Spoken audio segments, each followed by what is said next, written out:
What is up? My friends call me klau. I'm a product manager at Instacart, former Uber APM, and today we are doing some resume edits. If you watched my last video, you know that I asked folks who are interested in a resume edit, having their resume looked over by me, to send me their resume via email. I also posted on several of my social media accounts, so if you're not already following me, do so if you don't want to miss out on future opportunities like this. Given that it's new grad recruiting season, I wasn't surprised to get something like 40 plus submissions. Unfortunately, I'm not going to be able to go through all of them, but today I picked 5 for us to go through. That said, a big shout out to all of you who submitted. It takes a lot of guts and courage, I think, to put your resume out there in like this public of a format. So kudos. And right before we get into it, just a quick disclaimer that this is just going to be me editing your resumes, one man's take. There's probably people who are better out there, and I'm not saying that the way that I would do it is the best. What you're about to see is just how I would do it.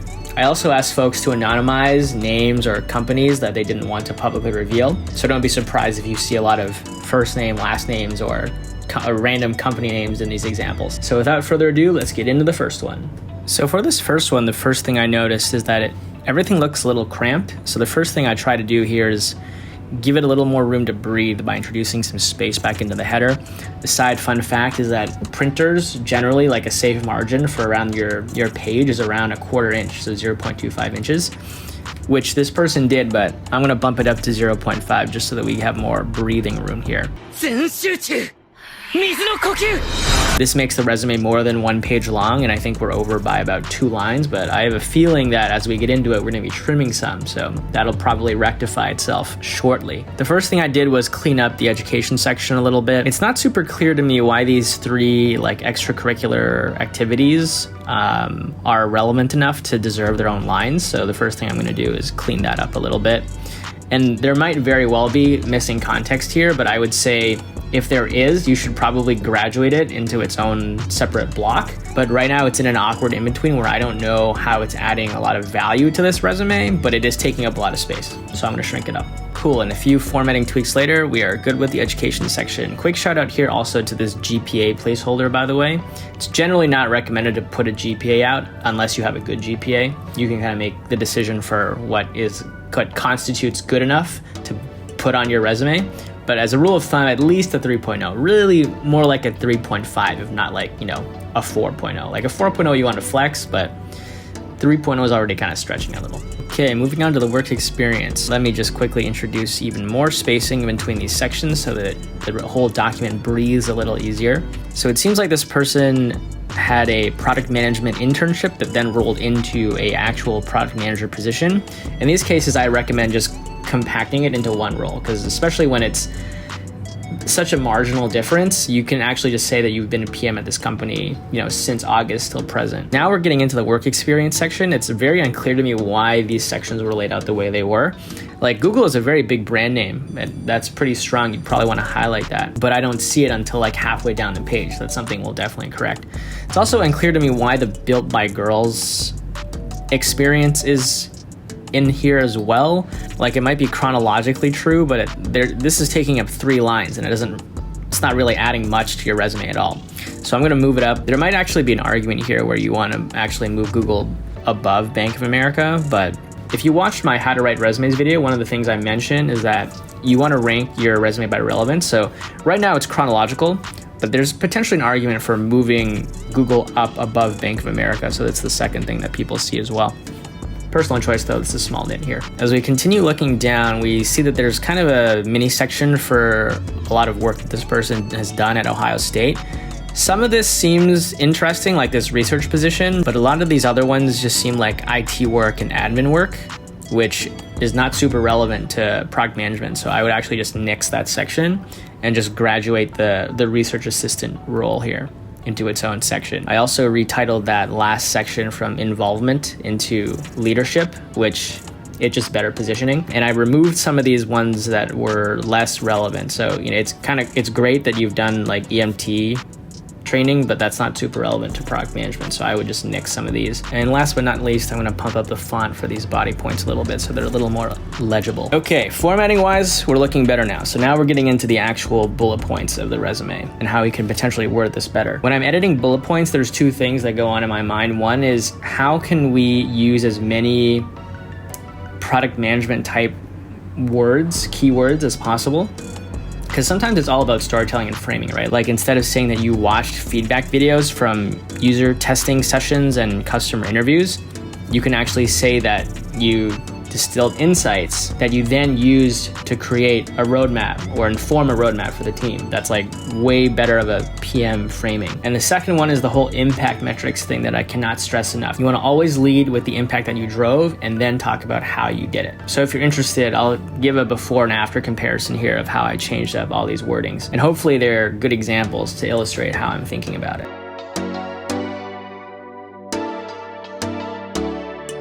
Cool, moving on to Mr. Victor. So at first glance, this resume is already breathing a lot better. There's a lot more white space, and so it's more appealing to the eye. There's like lines separating each of the sections already, which I'm a big fan of. I'm generally feeling pretty good about the overall layout of this resume, so we can dive kind of straight into the content. So the first thing I did here is clean up the education section a little bit. There's nothing super offensive here. I just went and changed up the information hierarchy a little bit, so it's easier to see the major and the minor that Victor's studying. Also, it was basically duplicative. Like you had put CS in the title and then you said again, like your major is CS and you have an additional minor. So why not just combine them and save you a line here? The only other thing here was regularly chatting with VC partners is not super informative. It would be better if you could describe some type of outcome or some type of goal. So for example, like were you chatting with them because you were potentially sourcing deals for them? That would be a more impactful thing to say other than just, I talk to some VCs sometimes. And then the rest of this resume is really just going through and applying the same lens that I talked about before, using some more product manager buzzwords, if you will, keywords, as well as framing each of these in a more impact metric type way. And then the last thing I did here is change up the chronological order a little bit so that we can see all of the PM roles before the software engineering roles. And in this case in particular, the difference here is like a couple of months, so this is super not offensive to do in my opinion. And then on this last one, I noticed that we're missing a role for UW here to follow the consistent format that we have going on here of role, company name, and then timeline. So yeah, overall, pretty solid resume. The only other weird thing I noticed is this line at the top of I made this app with a link. Maybe just put the actual link next to the section or within the section where you talk about Kiwi Link. You could just hyperlink it or leave a URL somewhere there too. It's just a little bit weird seeing at the top, but that's also a small nitpick. So moving on to another person named First Last. Again, the first thing I'm doing here is introducing some space so that each of these sections has more room to breathe. More white space means it's more legible and easier to read, easier on the eyes, which is always good. Doing these small visual tweaks helps recruiters parse your resume better, and that means that they're going to learn more about you. So from a structure perspective, like work experience, education, entrepreneurial experience, highlighting that is a good idea in its own section, and then additional information seems fine from a layout perspective. So let's go straight into tweaking the content here. This one definitely needed a little bit of an overhaul in terms of structuring the bullet points in a way that's more PM friendly or PM centric. Framing aside, these bullet points are in desperate need of impact metrics. There's even just looking at the amount of numbers that show up on this page, there's really not many. You really want to be able to cite one metric per bullet point, if not every other bullet point. That's kind of where you want to be at. And a lot of these bullet points read as descriptive. Unfortunately, I don't actually have the context to help you add in here, but think back to the whole impact metrics formula of I was able to drive this impact by doing these things. You have the by doing these things part. You just need to add the impact metrics. And another way to think about this is so what, right? Ask yourself, for each of these bullet points, why does it actually matter? So what? You did these things, you led these projects between, Capco and senior executives, so what? Why was that impactful? Why did that matter? The only other thing is your entrepreneurship experience might actually be very valuable. You currently only have a single line for each of them, which I think downplays them a little bit. If you think a little harder, there's probably a lot of things that you did as an entrepreneur or working at these startups that are very PM-like. So I'd actually encourage you to think a little bit more about that and maybe graduate that into its own section where each role at the startup might deserve its own block for at least a point or two. Because typically it's hard to work at small companies without doing some form of PM type work, right? Maybe you were talking to customers, maybe you were doing strategy or diligence or research. You can talk about how you use that to help work with stakeholders or create a roadmap or, launch something with a technical team or something. Those are all great things to lean into.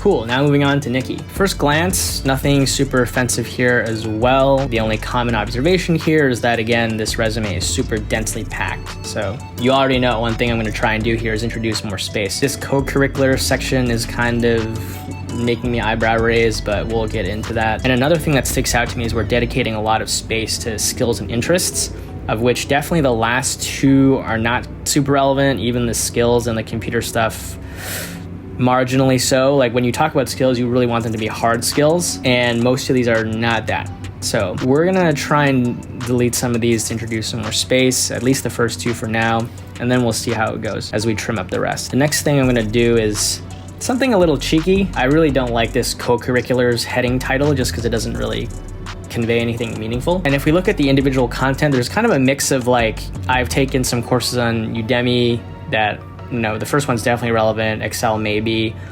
I've taken a marketing associate Facebook certification, which I guess is kind of nice. And then there's like sports, and then there's leadership, which is kind of a weird mix. So let's try and make it its own section and then split up some of these points into the more relevant places. Now we could just rename co-curriculars into something like leadership or self-learning, but something that I would personally do, and this is a little bit of a stretch, but I would actually introduce another education section that talks about my own extracurricular learning.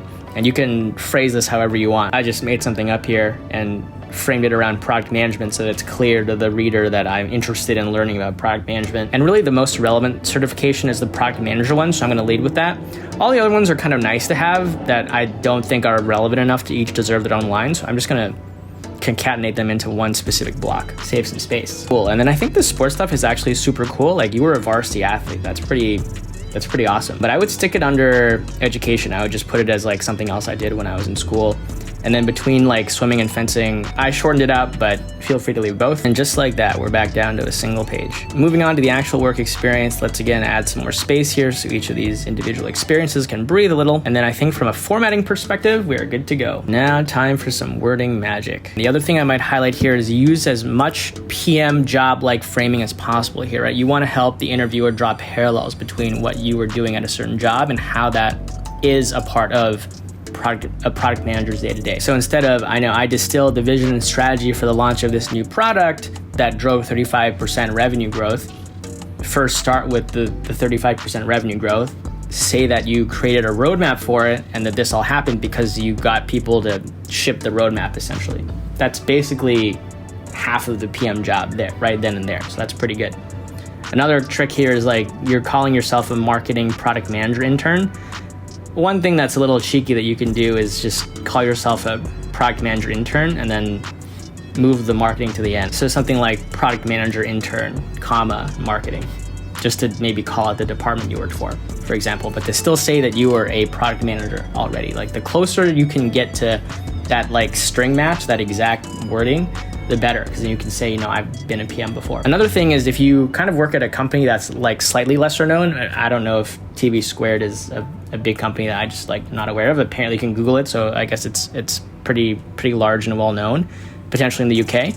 One thing you can do is just put in brackets behind and say what the company does, give some more context around industry or what it is you work on. Cool, so here's the before and after.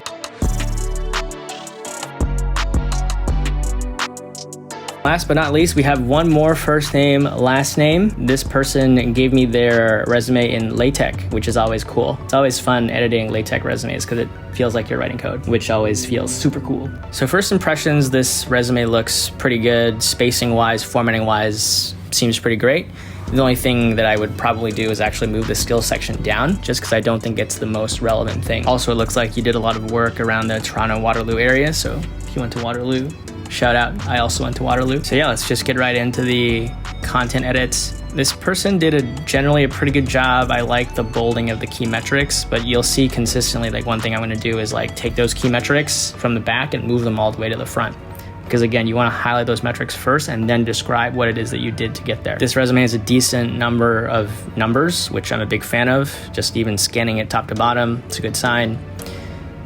And then again, just adding in that product framing of talking about roadmaps, user stories, user research, cross-functional work, optimizing a funnel. Like this last bullet point for the first block here, participating in PM mentorship and learning how to write user stories and bug reports. That's just a very weak way of approaching the framing here, right? Like you can actually just say that you straight up worked with PMs or partnered with PMs to create these documents, right? Like you helped create the roadmap by writing user stories, by doing user research and analyzing user feedback. That's a way stronger way of positioning it. Overall, this resume was pretty solid. The only other thing I might add is, again, like I talked about in my last video, think more about how some of your volunteering and work experiences might have peripheral PM relevant experiences. I think there's potentially, especially because you worked at so many startups, there's usually lots of opportunities at startups to lean into PM type work. And you have some of it already. I would just push you on thinking a little harder about if there's anything else.